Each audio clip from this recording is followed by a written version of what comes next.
Todo lo que pido de Dinamarca es ese pedazo de hielo en mitad del océano y que pase en la factura.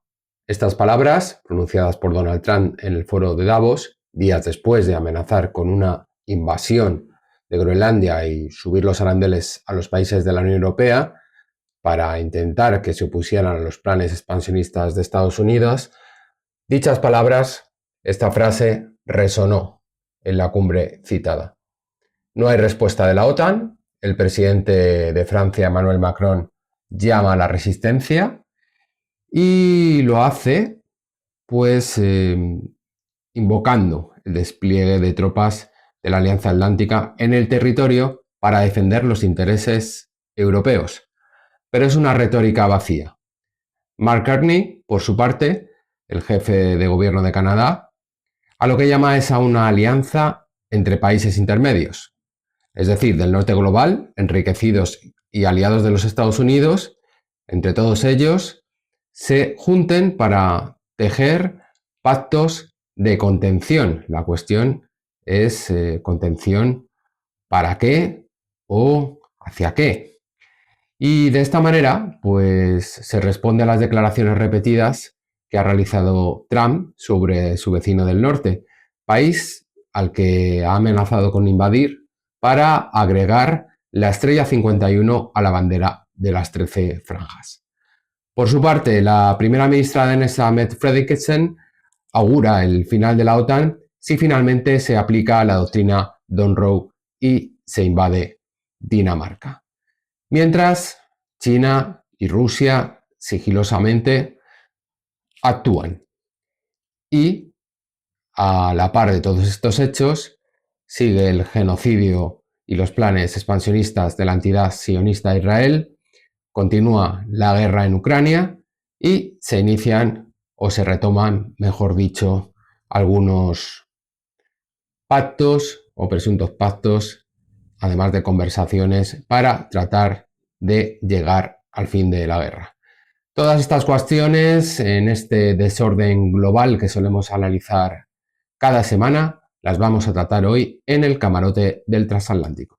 Bienvenido, Yamani Evdommi, politólogo, dueño del timón y politólogo he dicho. Espera, es que estoy medio tocado hoy. Sí, ya veo, estás muy cabreado, ¿eh? Hay muchas cosas. ¿Por? No, cabreado tampoco, ni mucho menos. Pero bueno. A ver, ya voy. Bienvenido, Yamani Evdommi, dueño del timón, parte fundamental de este proyecto del transatlánticoconcan.org y de su podcast El Camarote. Te va a tocar trabajar una semana más, geopolítica. ¿Quién te lo diría a ti, no? Sí. Que en los 2 últimos años íbamos a hablar tanto de geopolítica. Les saluda José Luis Torre Martín, Torre, el que, bueno, acompaña al capitán y el que hila los temas para gusto de todas y todos. Esperemos que disfruten de este programa y esperamos, como siempre, sus valoraciones. Yamani, Groenlandia, ese bloque de hielo, sí, que quiere recuperar Trump porque consideraba que era suyo, ¿no? Bueno, sí, efectivamente, ¿quién lo diría, no? Que vamos a hablar tanto de geopolítica y sobre todo vamos a hablar de una situación tan insólita como que un miembro de la OTAN, la OTAN, el miembro más importante de la OTAN ahora resulta que es el problema para el resto de sus aliados y específicamente para para Europa en general, esta vez no solo para la Unión Europea.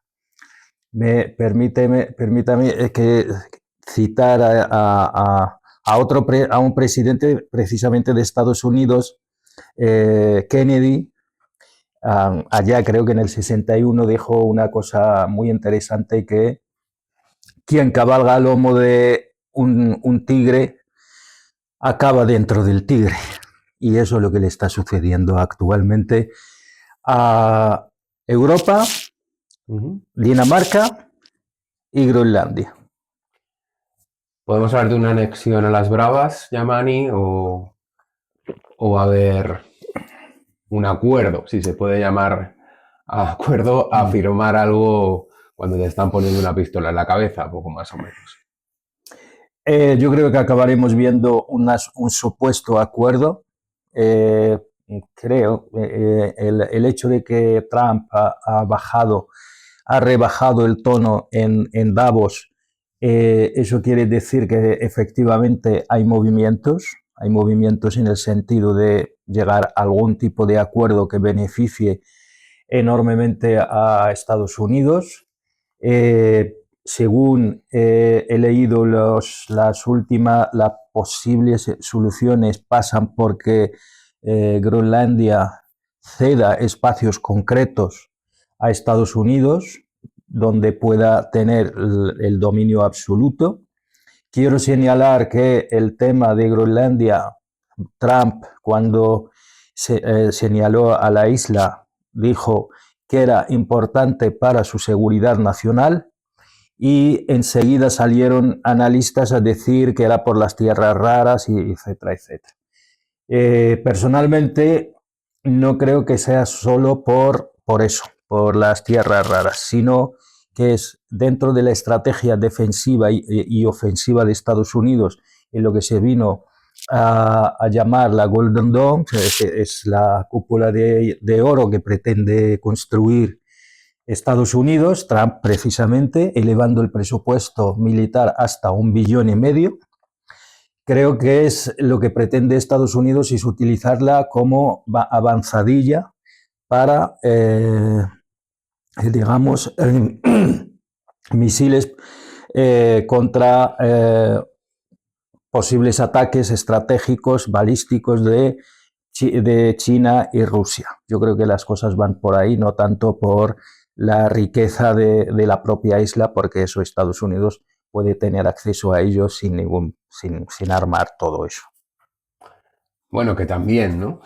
Sí, bueno, pero lo más que importante. tu análisis es secundario. Que así, eso es. En mi análisis, las tierras raras, los supuestos minerales que contiene la isla, a mi juicio, es secundario en relación a lo que es realmente la estrategia de defensa militar de Estados Unidos, porque China y sobre todo Rusia, porque no hay que olvidar que Estados Unidos no se fía de China, más allá del presidente Trump, que puede tener una relación un poquito más cercana a Putin.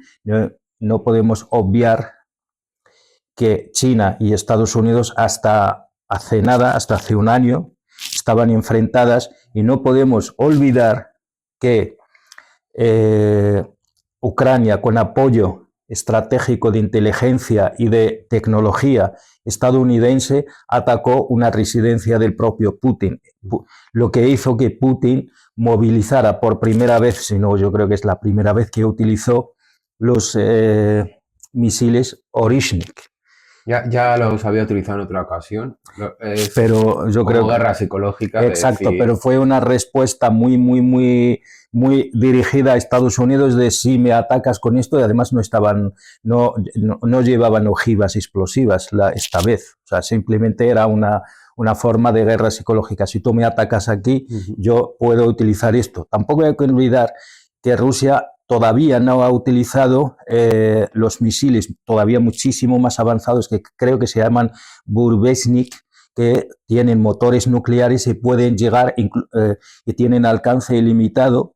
De hecho, Putin en un discurso habló de la capacidad de Rusia de atacar el polo sur. Y eso es cierto, porque tienen motores nucleares. Entonces, bueno, yo creo que a Estados Unidos efectivamente no le interesa. Sí le interesa, por supuesto, las tierras raras, los minerales, pero sobre todo es una avanzadilla para su propia defensa. Y como aliado, me imagino que Trump no entiende, en su lógica, en su forma de pensar y de concebir el mundo, cómo es posible que un aliado o aliados dentro de la OTAN no le permitan utilizar esa isla a su antojo y la mejor forma de utilizarla a su antojo es tenerla, cuando esa isla puede utilizarse para la defensa del mayor miembro de la OTAN. Yo creo que por ahí el cabreo también, que la psicología del personaje también juega mucho en este caso. Tú apuntas a que se cree lo que dice.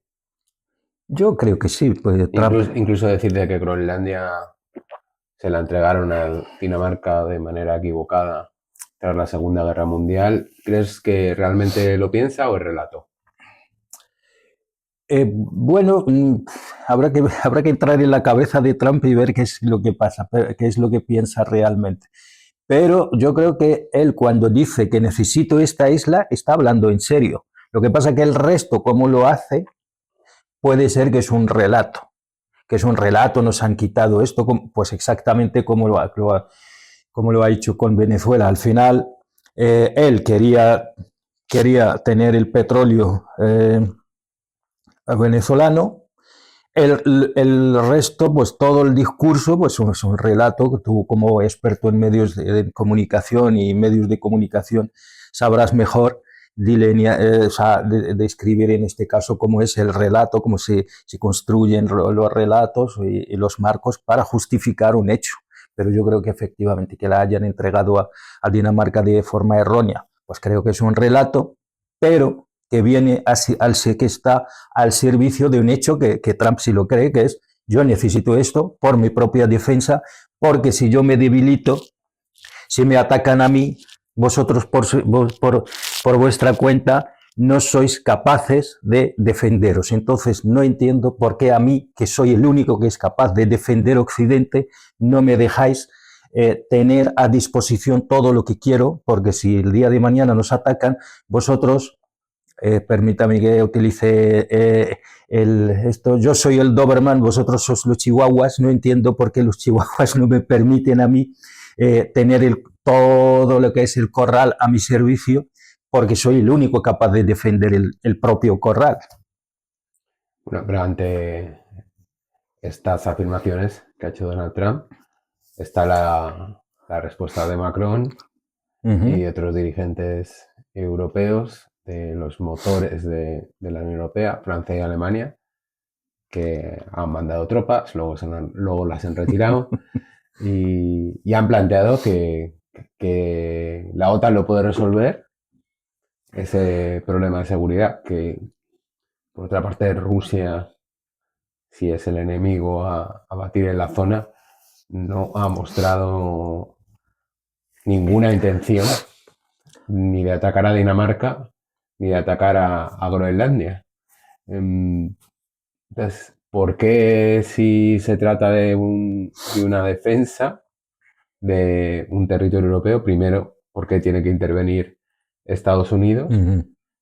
Y si lo tiene que hacer la OTAN, pues lo suyo sería que fueran los países de Europa, que algunos de ellos, como Francia, tienen armamento nuclear, si hubiera una amenaza. Sí. Bueno, no sé qué pensarás tú, pero yo creo que lo de Macron es interesantísimo, porque Macron, a diferencia de otras veces, esta vez sí que tiene un pensamiento estratégico. Porque, y lo enlazo con lo que decía yo antes, Macron le está diciendo a Estados Unidos: ojo, que no somos tus chihuahuas, que tú no eres el único pitbull o doberman aquí en este corral, que nosotros también queremos, que también nosotros tenemos capacidad militar, estratégica, económica, etcétera, etcétera, a pesar de lo que estáis diciendo de nosotros los europeos, que somos débiles, que nos hemos dejado avasallar y tal. Entonces, Macron, en ese sentido, cuando además lo ha hecho en una fecha interesantísima, que es el 15, creo que fue el 15 de enero, que es el Día Nacional del Ejército Francés, en plan, ojo, que nosotros también tenemos capacidad estratégica, y lo que estaba reivindicando ahí es esa capacidad estratégica europea de autodefensa. Francia, es verdad que históricamente ha tenido muchos conflictos, digamos, que aunque no hayan llegado lejos, pero sí que han tenido siempre una confrontación de tú a tú con Estados Unidos. No hay que olvidar que tras la Segunda Guerra del Golfo, Francia era bastante beligerante con George Bush hijo en aquel momento, hasta tal punto que recordemos que los estadounidenses... Es la primera guerra de Rusia, ¿no? No, yo creo que la segunda. La segunda. En Estados Unidos hubo un boicot a los productos franceses porque los estadounidenses consideraban que Francia como aliado no había estado a la altura. Esto por un lado. Entonces, bueno, Macron lo que está intentando dentro de la decadencia de Europa y de Francia, la propia Francia, pues está intentando dar la imagen de esa capacidad estratégica y de que todavía seguimos siendo un actor muy relevante en el mundo. Pero bueno, nadie le está haciendo caso porque objetivamente Europa está bastante dividida. Tenemos a los países, por ejemplo, del este, algunos países que están muy no vamos a decir muy prorrusos, pero sí que les gustaría llevarse bien con Rusia. Víctor Orbán creo que es el ejemplo más claro, y Chequia, la República Checa. Un país ejemplar para toda la ultraderecha estadounidense. Y además han dicho los gobernantes de Hungría que eso es una cuestión bilateral, que la Unión Europea no se tiene por qué meter. Efectivamente. Entonces, bueno, China y Rusia, todo eso, pues China podría tener intereses, efectivamente, a través de lo que su estrategia de la ruta y la franja, pues podría pasar de algún modo porque la zona Europa esté más calmada, porque a China no le interesa nada el conflicto, aunque esté a miles de kilómetros de sus fronteras. A China le mata el conflicto. Incluso se ve con Taiwán muchas veces. Sí. Porque si se tratara de otra potencia, ya hubiera actuado hace mucho casi tiempo. Que de inmediato, ¿no? Sí. Y ahí han hecho un bloqueo y poco más. Bueno, China, bloqueo como tal, tampoco está haciendo, por ejemplo, lo que está haciendo Estados Unidos en Cuba, ¿no?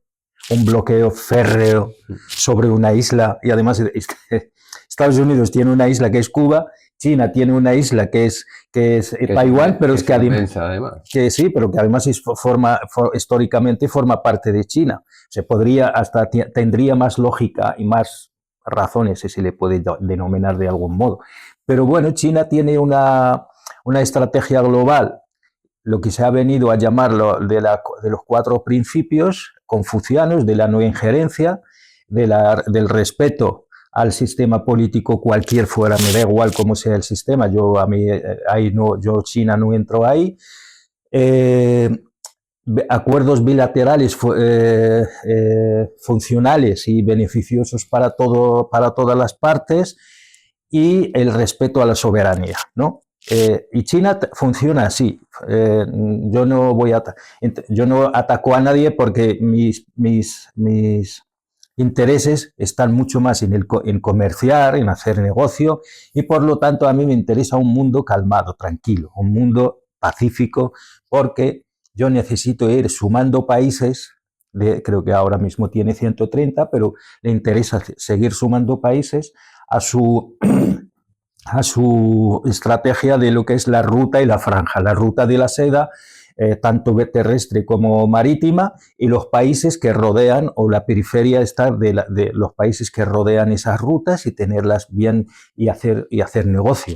Entonces, China está en eso.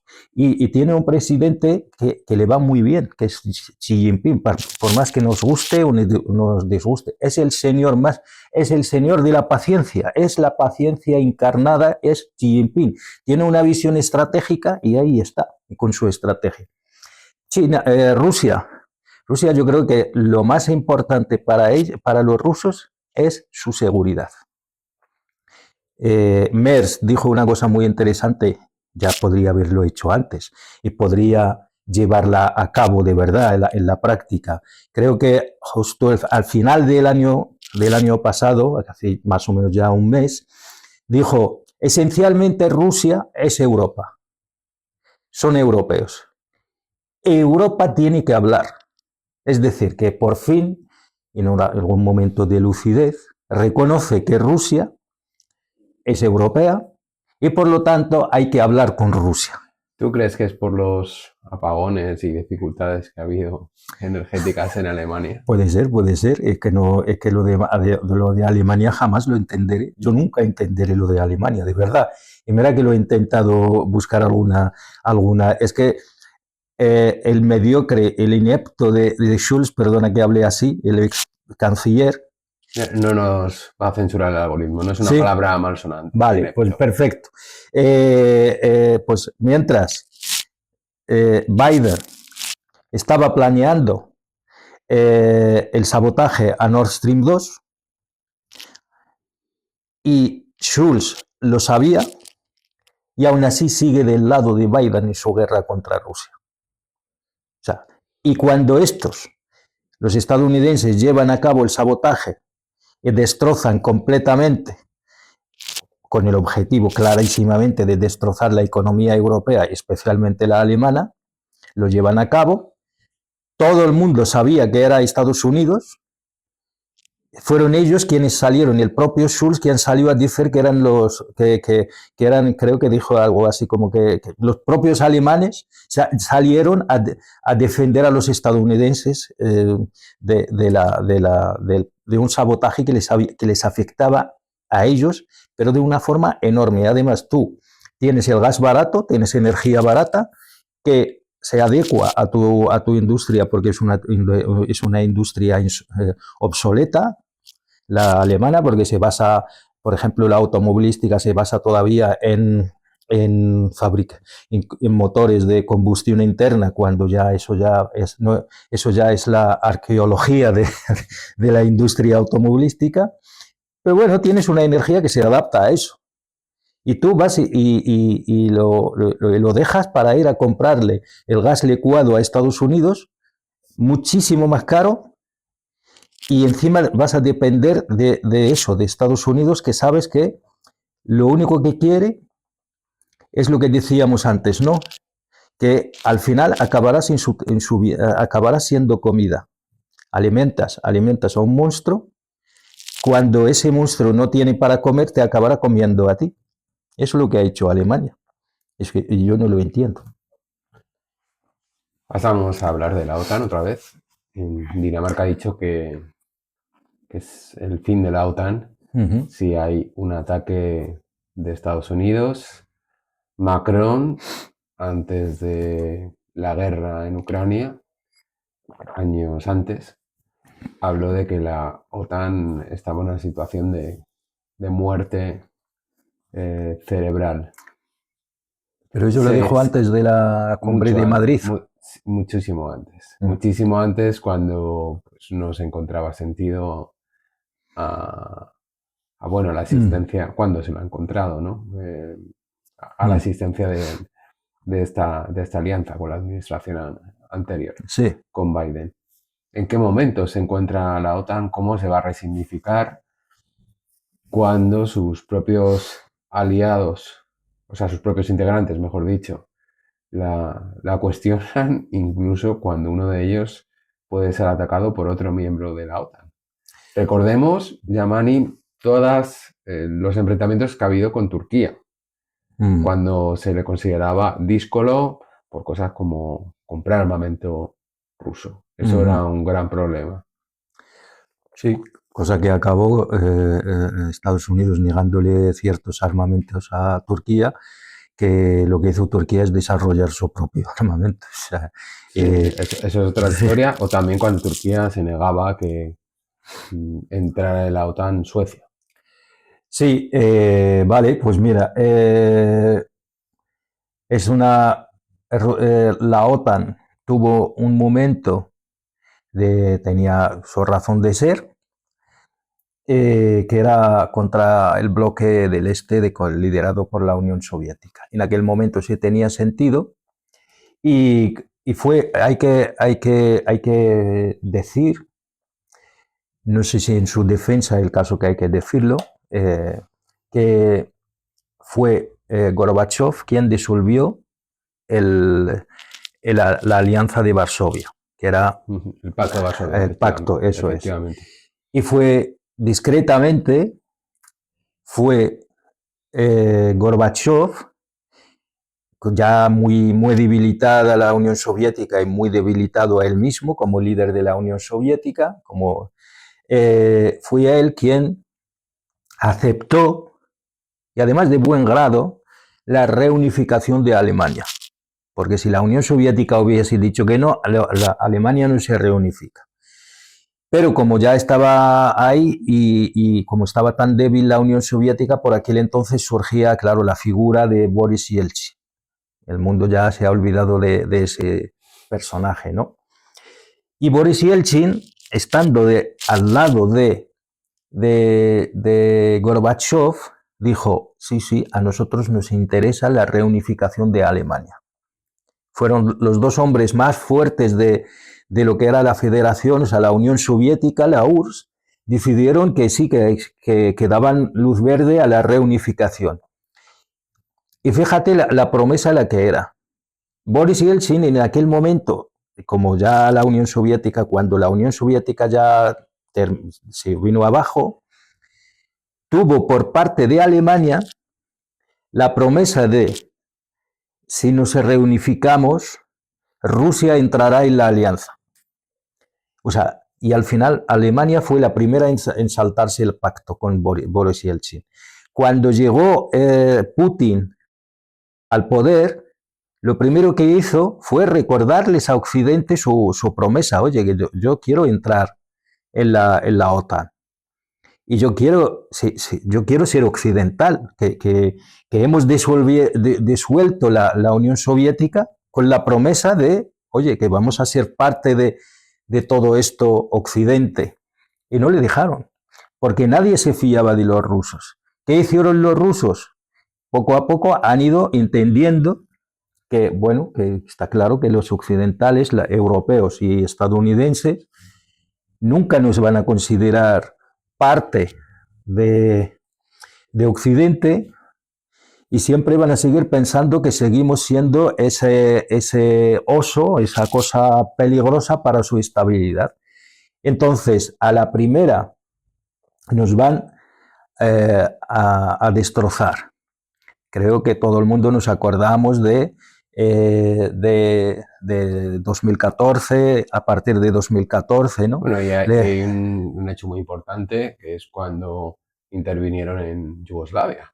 Claro. Toneladas de bomba. Eso es, y no solo eso, sino que el Maidán también en Ucrania, el derrocamiento del presidente prorruso, que no me acuerdo ahora el nombre, que todo eso, entonces Rusia se dio cuenta de que, oye, que Occidente, yo no puedo andar junto a Occidente porque ni quieren ni me van a aceptar, y no solo que no me aceptan y me dejan en paz, sino a la primera que se encuentran la ocasión me van a destrozar. Entonces lo que hizo fue exigir un colchón de seguridad. Vale, pues ya que no queréis, la OTAN no puede pasar de aquí. Si llega aquí es un problema existencial para mí. Pero parece ser que nadie le escuchó, nadie le hizo caso. Y ahora me sorprende la reacción tan airada de la jefa de gobierno de Dinamarca en general, pero no hay que olvidar que Dinamarca en el Consejo de Seguridad, uno de los consejos de seguridad de Naciones Unidas, cuando se reunió para plantear la confrontación directa con Irán, cuando Irán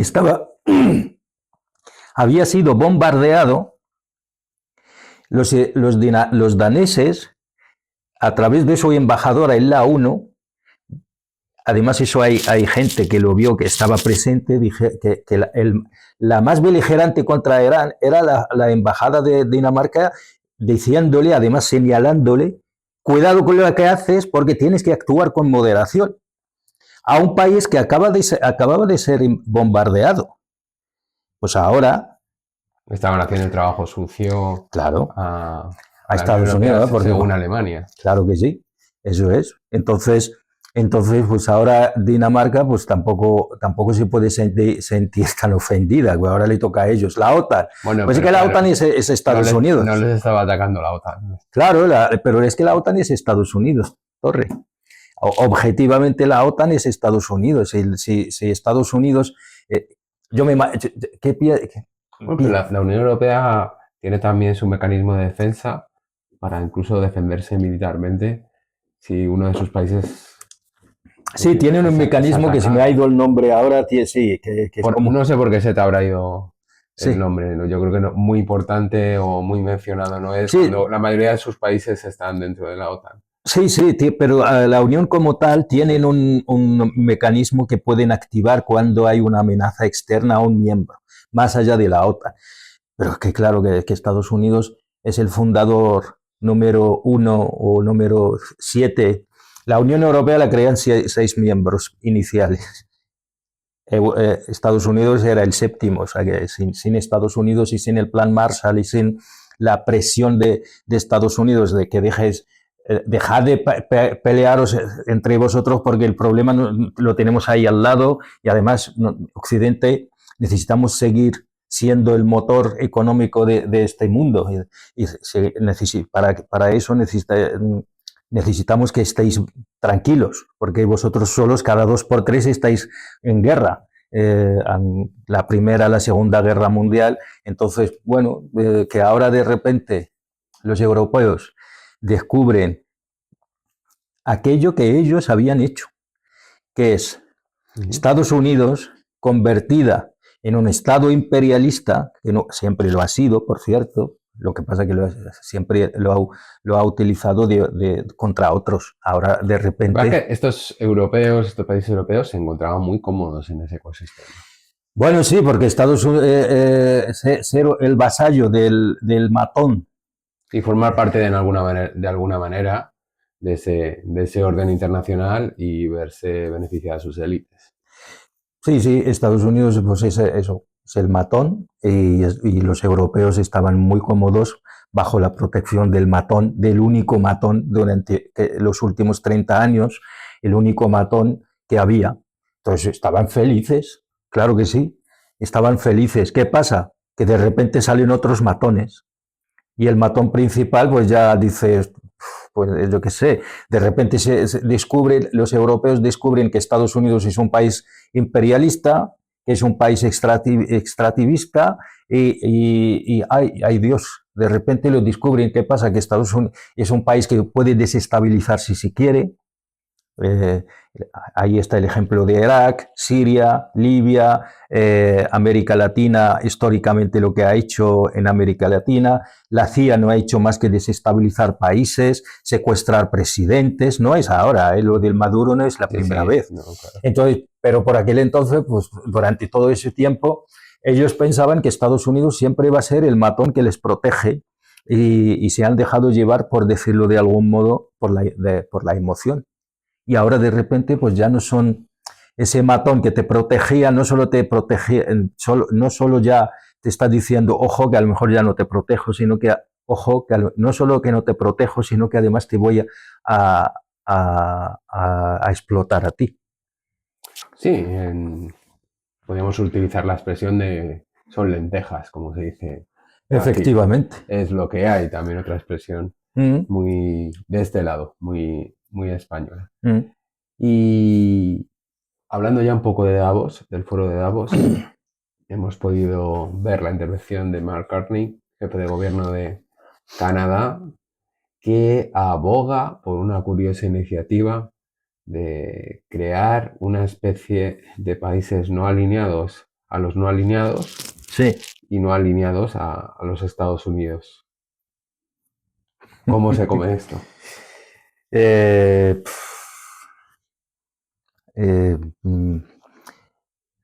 imagino que Canadá, pues cada 2 por 3 recibe amenazas por Trump y necesita de algún modo salir además tiene una frontera enorme con Estados Unidos y necesita de algún modo alejarse de la esfera de influencia de Estados Unidos, pero por sí solos no lo pueden hacer los canadienses. Entonces, pues está buscando desesperadamente a ver si alguien se une a sus planes, porque así, por lo menos así no me quedo sola. Y, pero bien, o sea, que el tipo hizo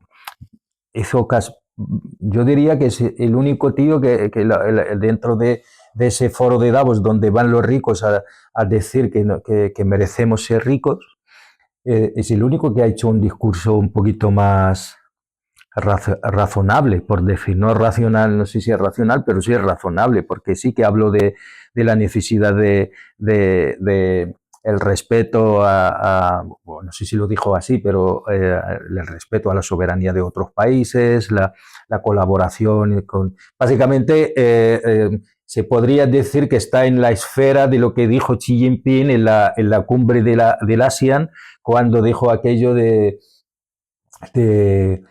beneficio mutuo. Vamos a intentar beneficiarnos todos nosotros, pero para llegar a beneficiarnos todos tenemos que de algún modo llegar a acuerdos donde nadie se siente más que el otro, que el otro. Pues eso está clarísimamente empujado porque el amigo del sur está cada vez más beligerante. Yo no le veo más esto. Lo que pasa que también podría encontrar algún eco en lo que dijo Macron el día 15 de enero, de defenderse, o sea, pueden ser complementarios. La respuesta de Trump es referirse a él como gobernador e insistir en que Canadá va a ser la estrella 51, porque además, debe su existencia a los Estados Unidos. Bueno, yo creo que aquí Trump, lo que pasa, a ver, no sé cómo explicarlo. Trump puede reivindicar el petróleo venezolano, puede reivindicar una isla, como él llama, ese trozo de hielo, Groenlandia, pero yo creo que Trump también, dentro de su estrategia eh, global, también necesita tensionar el sistema. Necesita tensionar mucho el sistema porque si no lo tensiona con sus declaraciones, lo tensionará con los aranceles, lo tensionará con amenazas, lo tensionará con lo que sea, porque Trump y su forma de gobernar y lo que, más que su forma, no es solo forma, es el fondo de su gobierno está en tensionar todo el sistema global, porque realmente Estados Unidos, como imperio, está muy tocado. Está bastante tocado, porque Estados Unidos no... estamos hablando de un país que antes, utilizando una expresión coloquial, nadie le tosía. Y de repente le salen gente que le tose, que le sostiene la mirada. Entonces, si sale el primer ministro canadiense a decir algo que él pueda interpretar que es desafiante, pues Trump va a responder, porque Trump necesita, además internamente necesita mantener sus bases tensionadas. Y yo creo que es eso, que Trump necesita sostener, por un lado, mantener el sistema global tensionado, porque es la única forma que tiene para demostrar internamente que es un hombre fuerte, y cuando digo hombre fuerte, sé a lo que me refiero, lo digo con todas las consecuencias, hombre fuerte, que no le tiembla el pulso, y de esta forma internamente mantiene todo el establishment a su alrededor tenso, y a través de eso, a través de digamos, de algún modo, también todas sus bases sociales tensas.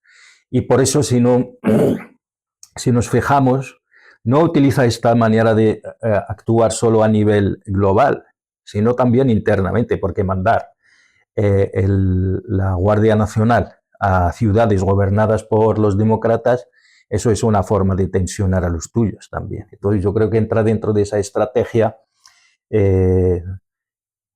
a nivel global, y a nivel interno, pues mantener todo ese engranaje funcionando, energizado, por decirlo de algún modo, y tensionado, porque es la única forma de seguir gobernando.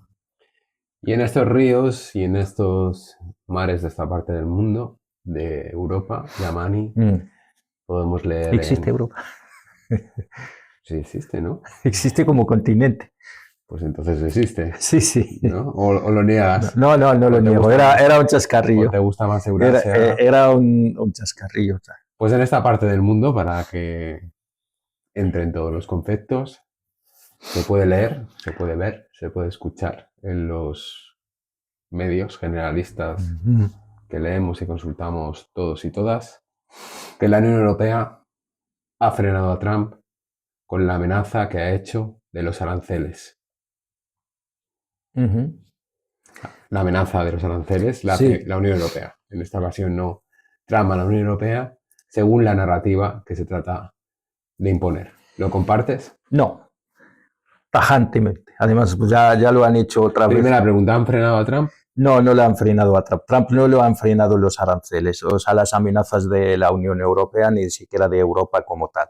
No lo han frenado eso. Lo que pasa es que lo que verdaderamente ha frenado a Trump son el derrumbe de los mercados. El día que amenazó con que va a utilizar la fuerza para, de la forma que sea, voy a entrar y voy a tener Groenlandia, ese día se derrumban los mercados. Los valores, digamos, los valores en bolsa se vienen abajo.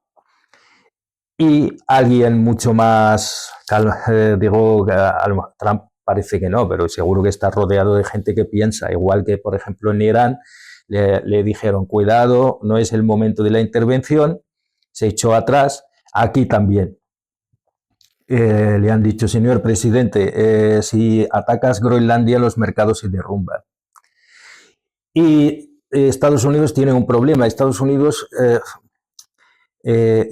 si lo comparamos, por ejemplo, con China, China a través de lo que es el mercado, o sea, la ruta y la franja, lo que pretende es reeditar, casi por decirlo de algún modo, para que nos entiendan, una especie de Roma donde todos los caminos llevan a Roma, donde hay un centro manufacturero, un centro industrial productivo real. No es China, a diferencia de Estados Unidos, China sí que produce cosas.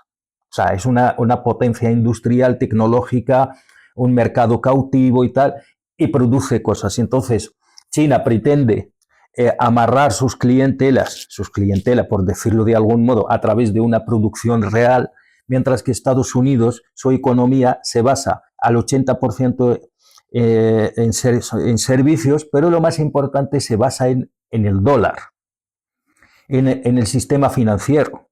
Entonces, si el sistema financiero se viene abajo, el sistema de valores se viene abajo, las bolsas se vienen abajo, Estados Unidos es la mayor perdedora en ese juego.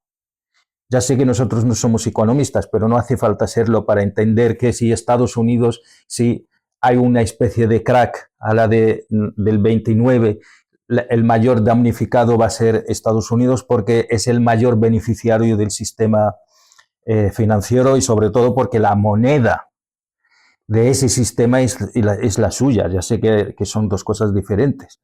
Entonces, señor, no vayas a meter la pata, porque esto nosotros vamos a ser los más damnificados. Yo digo que esto es lo que realmente ha llevado a Trump a frenarse. Puede ser que Trump, el hecho de voy a atacar y por las buenas o por las malas me voy a llevar la isla, puede ser que también fuera solo una forma de mantener todo eso tensionado y a ver si así cede Dinamarca, que a la hora de la verdad no lo iba a hacer. Pero llegado el momento, los mercados no saben si vas a atacar o solo es una forma de tensionar.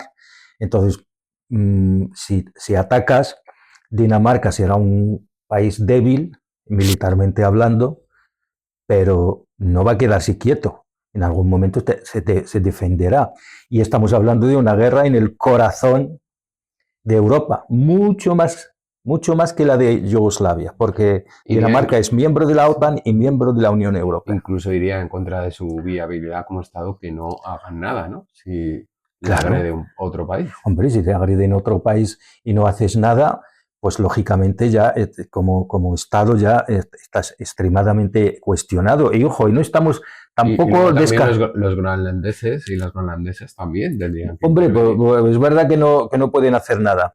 Objetivamente, yo creo que son 40.000, 50.000 personas, poco pueden hacer.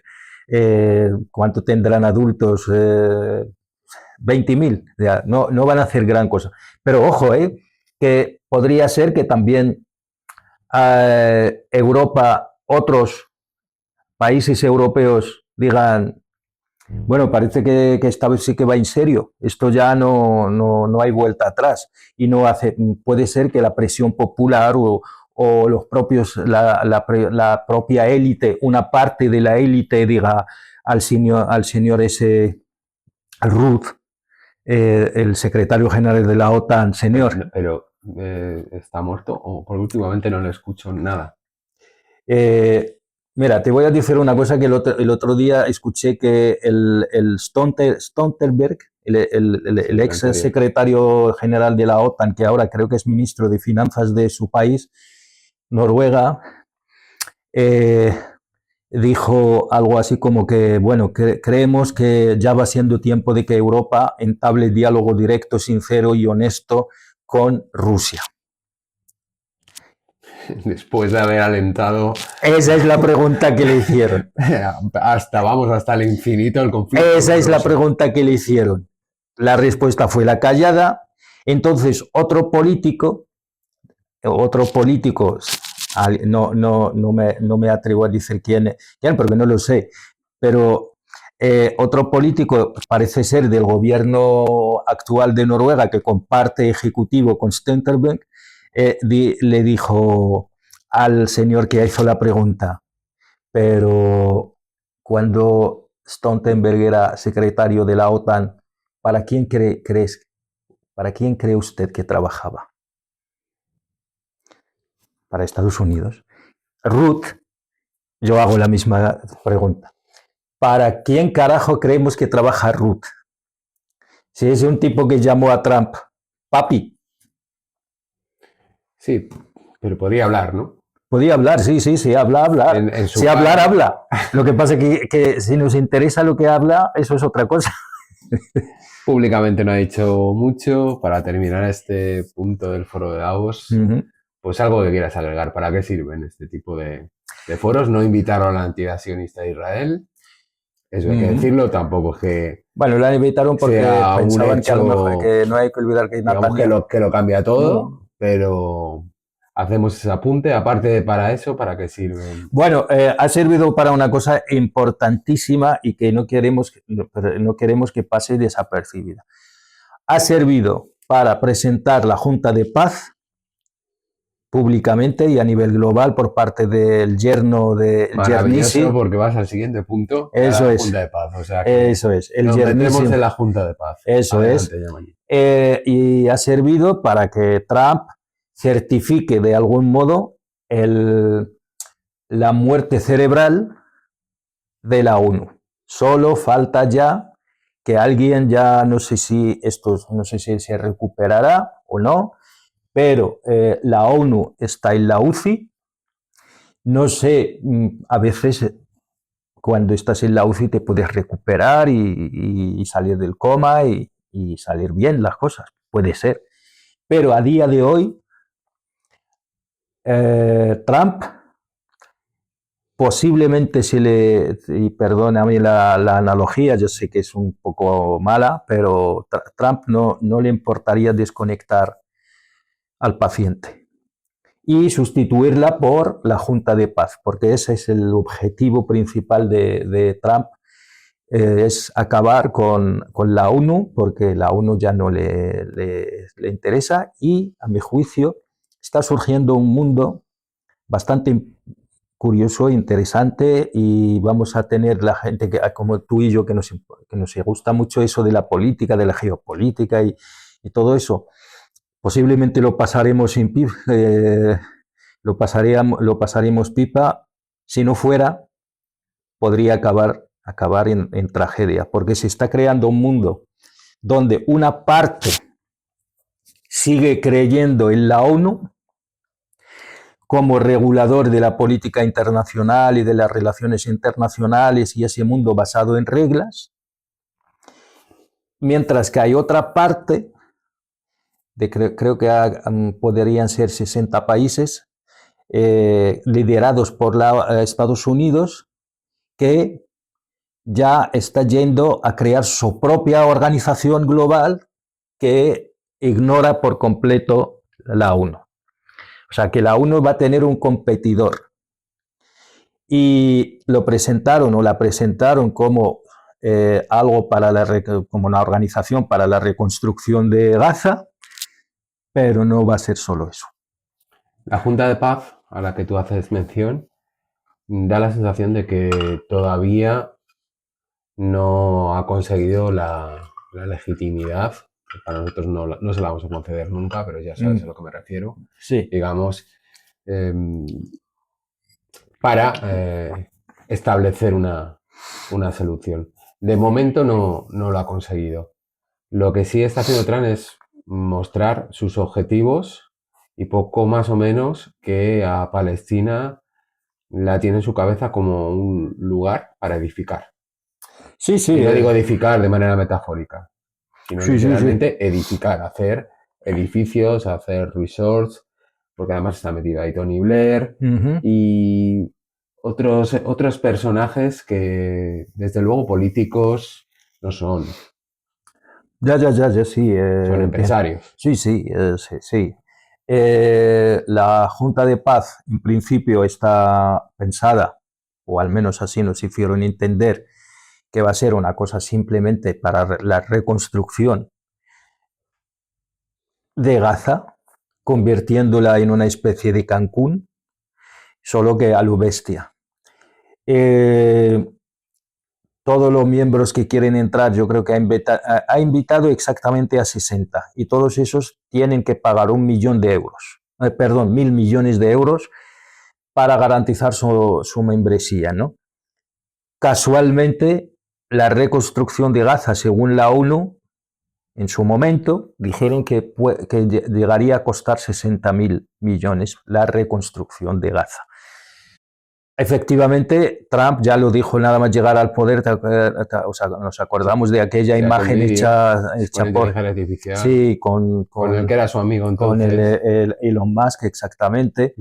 Sí, seguramente querrá construir una especie de Dubái ahí con rascacielos, con torres, con cosas de estas y que la gente vaya ahí a pasarlo bien y eso es lo que tiene en su cabeza, porque al fin y al cabo no hay que olvidar que Trump, su origen es promotor inmobiliario.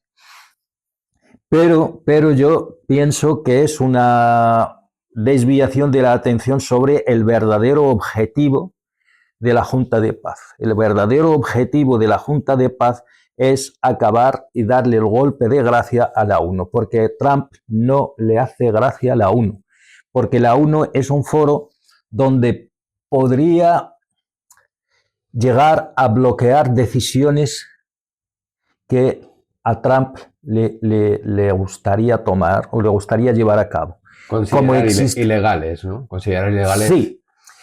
Aunque eso no lo frene, pero sí deslegitime acciones como las que ha tenido recientemente en Venezuela de bombardear. Exactamente. Ahí va yo. Estados Unidos tiene tiene una... Y además, perdona, Yamani, ¿sí? Como apuntaste la semana pasada, un orden que han construido ellos.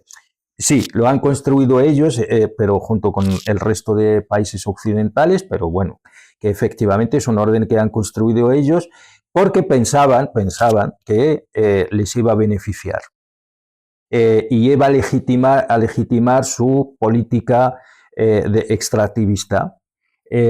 Bueno, a lo largo de este tiempo, sea porque estábamos en la Guerra Fría, por lo tanto, era más que justificado desde su punto de vista hacer ciertas cosas, aunque no fueran legítimas según la ONU, porque tenía yo la competencia de que hacía otras cosas igual o peor que yo, me refiero a la Unión Soviética. Cuando la Unión Soviética termina y eres el único matón de turno, pues ahí no hay días que te tose, por lo tanto te da igual.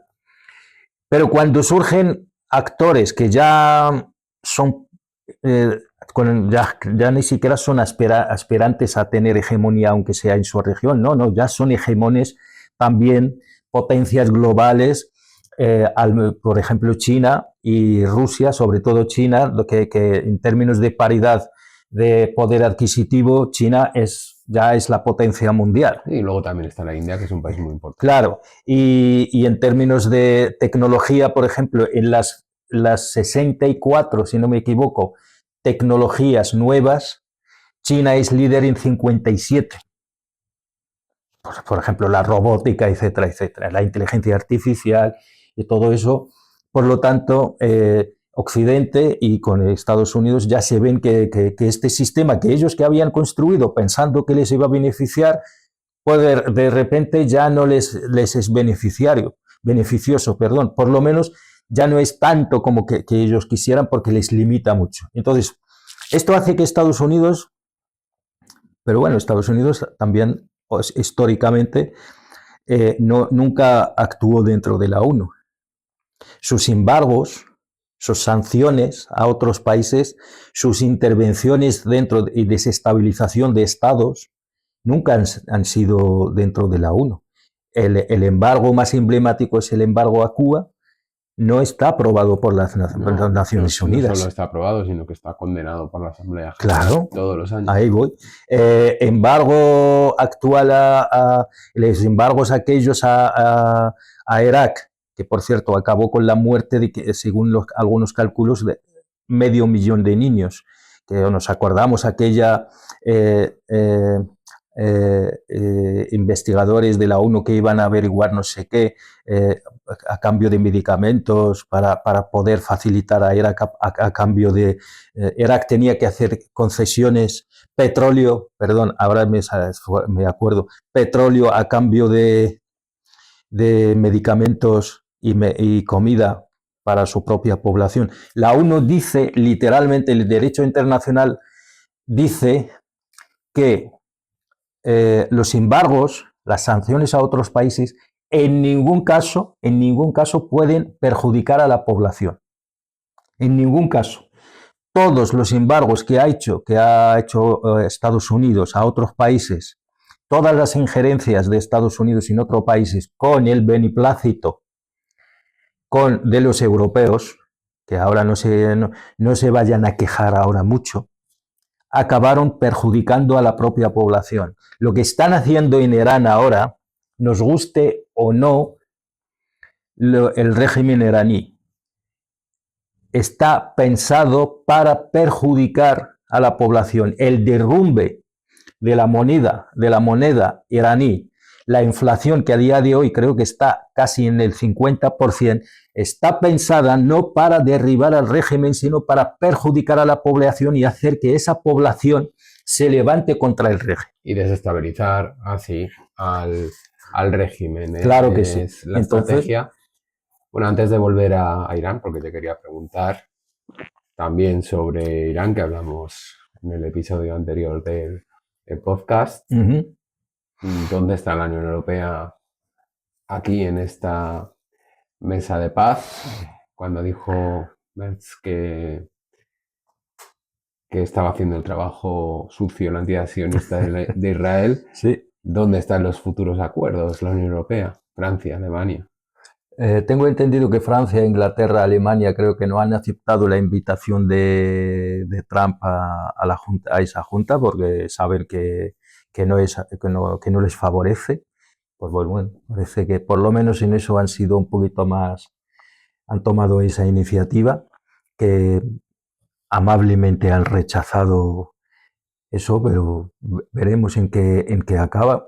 La Junta de Paz, a mi juicio, no tiene mucho futuro, porque, bueno, acabará, para desgracia de los palestinos, eso sí que a esto sí que les va a hacer mucha pupa, porque si vemos que todo lo que está sucediendo con Palestina se hace todo para Palestina, todo para el pueblo palestino, pero sin el pueblo palestino. Supuestamente todo va a beneficiar a los gazatíes, a los palestinos y las palestinas en Gaza, pero bueno, nunca no hay ni un solo palestino consultado ni nada de eso. Me imagino, según he leído por ahí, que va a haber palestinos tecnócratas que van a ejercer algo, gestionar algo, pero a la hora de la verdad, Trump va a establecer con algún otros aliados, entre ellos, por ejemplo, Marruecos, que van a mandar ahí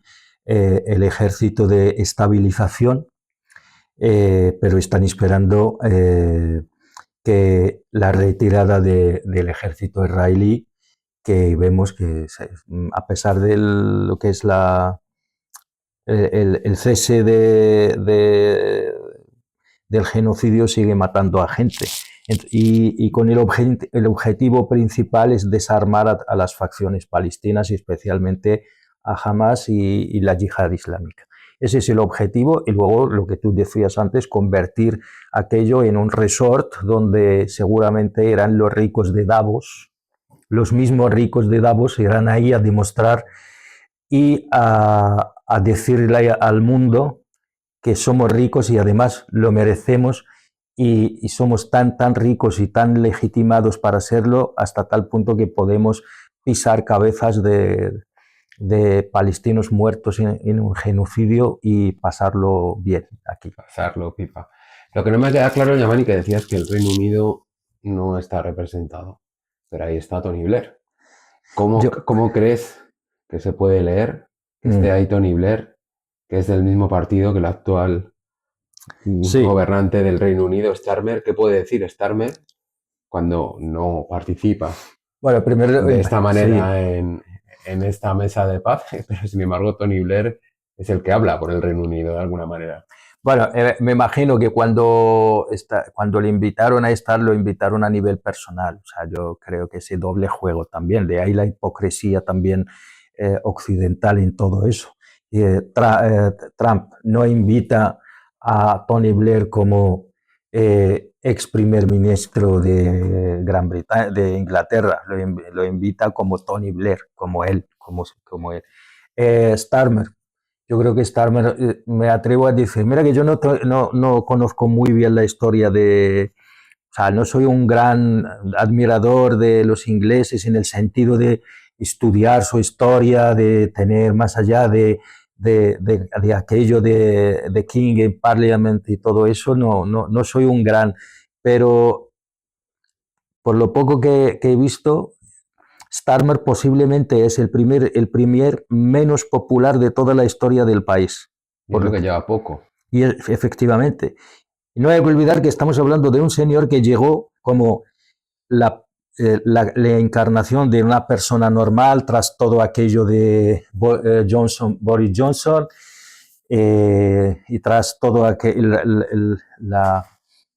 el gran error del primer ministro en su momento, David Cameron, que fue pegarse no un tiro en el pie, sino un tipo que tenía la mayoría absoluta, que gobernaba muy bien, que estaba tranquilo, va y promete cosas, y promete lo más descabellado que se puede prometer, que es un Brexit, y no solo eso, sino que además liga su futuro político y su carrera política al resultado, va y lo pierde, tiene que dimitir, llega un personaje como Boris Johnson, que es un tipo absolutamente...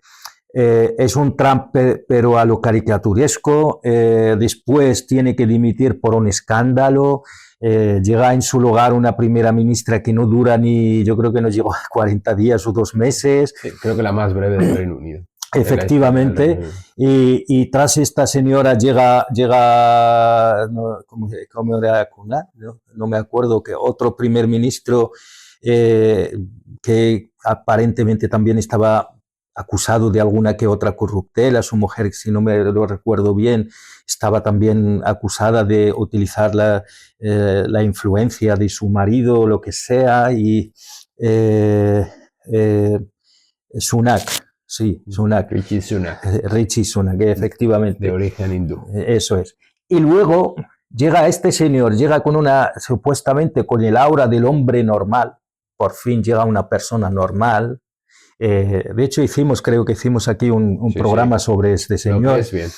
Sí, hicimos cómo lo presentaron, como el señor que se había hecho a sí mismo y tal. Llega con mayoría absoluta, creo que en menos en un año ya había dilapidado todo ese capital y ahora mismo lo mismo dice hoy una cosa, mañana dice lo contrario, y es básicamente el primer ministro inglés menos popular después de lo que acabo de mencionar, toda esa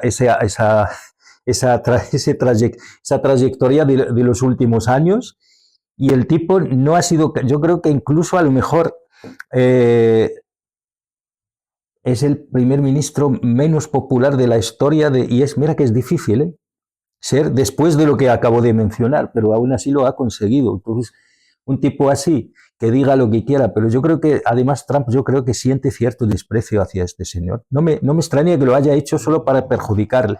Públicamente, a través de sus adláteres, sí ha expresado ese desprecio. Ya para finalizar, como pues he comentado anteriormente, quería hablar contigo sobre Irán. La semana pasada, el episodio anterior, lo dedicamos a las revueltas que estaban teniendo lugar allí. Parece que Irán ya se ha olvidado. Tú comentaste que había serias posibilidades de una intervención. De momento, eso no ha sucedido. ¿Por qué crees que no ha sucedido? Vale. Dijimos el primer programa que dedicamos a Irán, dije que le dedicamos, a Venezuela, perdón. Dije que en un faltan meses, luego todo indicaba, de hecho, tengo entendido que un miércoles Trump ya había dado la orden de atacar la madrugada del jueves, pero ese mismo día Benjamin Netanyahu coge el avión y sin saber el destino, muchos intuyen que ha ido a Estados Unidos a persuadir a su colega Trump para que no intervenga, posibilidades de que efectivamente, además de Benjamin Netanyahu, Israel en general, la entidad sionista, muchos en el entorno, especialmente la CIA, han podido persuadir a Trump para no intervenir porque era meterse en un jaleo demasiado gordo. ¿En qué se encuentra la situación actual?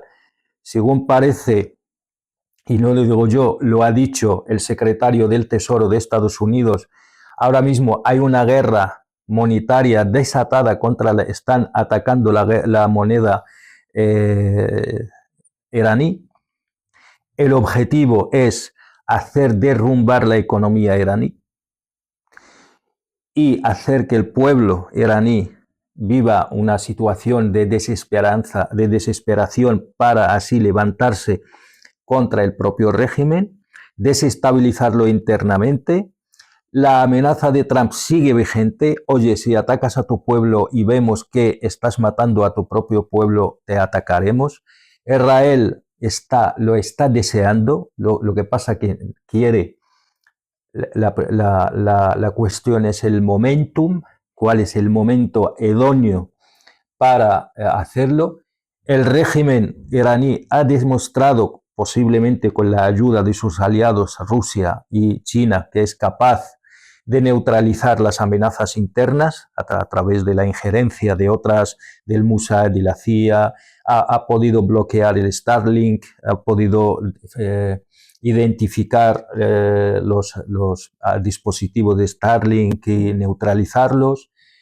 De momento, también los países árabes tienen pánico a que la zona se incendie porque llevan décadas lidiando con Irak, con Siria, con Libia, con Yemen. Entonces la zona ya de por sí, con el Líbano y Palestina por supuesto, Y bueno, de momento parece ser que todos esos factores han hecho que, al menos de momento, Irán no fuese la prioridad, pero que además Estados Unidos ahora parece ser que Trump está muchísimo más centrado en Groenlandia, pero ojo, que Estados Unidos es un país, es un hegemón global, puede actuar perfectamente en varios frentes a la vez.